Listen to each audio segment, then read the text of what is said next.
One of the problems that we have with our new project is we'll certainly have to redesign the equipment because we have product changes. So could actually the virtual design review help us in selecting the right concept from day one before we put it into production? And on top of that, we have seen in the past a tremendous benefit from going from 2D drawings to 3D drawings when we do design review. So we are expecting that we could see a similar advantage going from static 3D design to animated 3D design with actually a scenario representing the configuration of the equipment. Well, I think we can be able to benefit from using a digital twin early on in the design review phase or in the design of new equipment by being able to see or apply movements to the early modules of the machine and the processes, and thereby be able to identify potential issues. Whereas today, usually we have the hardware and software actually running on the shop floor before we identify these issues. If we can do that early on, we will be able to save time and money. Our role is really to help the end user and the machine builder to communicate more effectively.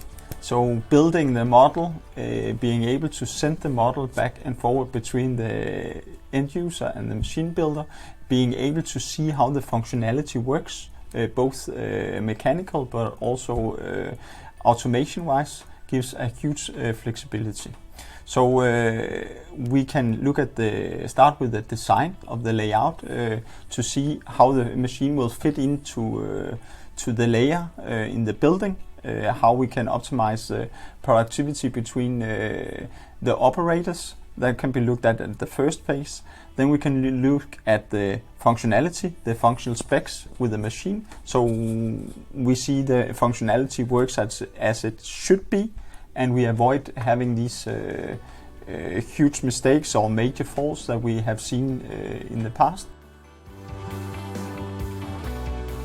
One of the advantages we have already seen using the digital twin during the design review is that it helps the process engineer to understand and analyze the process more deeply, spot on potential area of improvement and changes.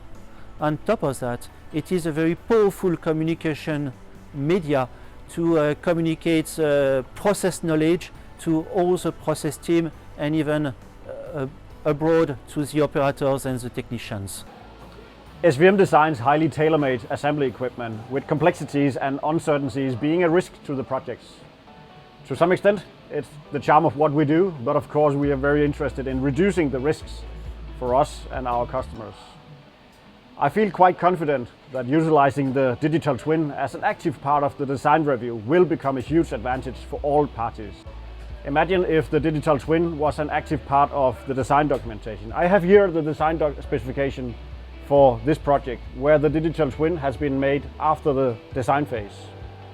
The document is a flat piece of paper with text and illustrations trying to communicate what we intend to build.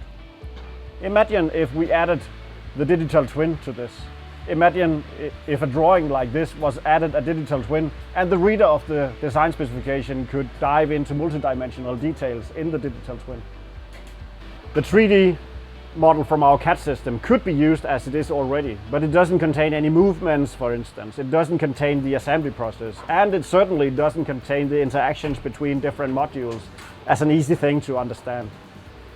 All that is included in text and illustrations today, but imagine if we had the digital twin to support the design documentation. First of all, by traveling, just the time that we use for traveling back and forwards between the OEMs and the end user is wasted time, because now we have the digital model that we can send back and forward in a mail format, and you are able to see how the model fit together. So in that way, it's reducing a lot of time spent, and it helps us be more effective in our daily work life. It's a journey, right? It's a journey that we just embarked upon. And one of the things will probably be when we have new products with a higher design risk.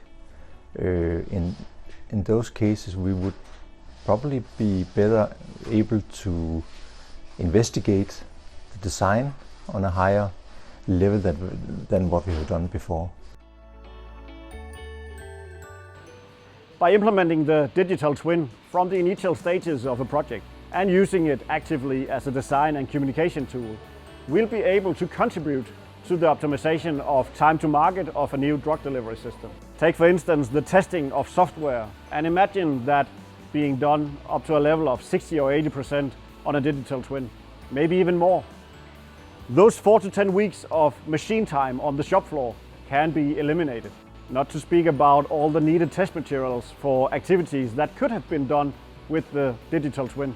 Now we have the opportunity with the digital twin to put in kinematics directly on the machine, so we have the full picture of the machine, both mechanically and also automation wise.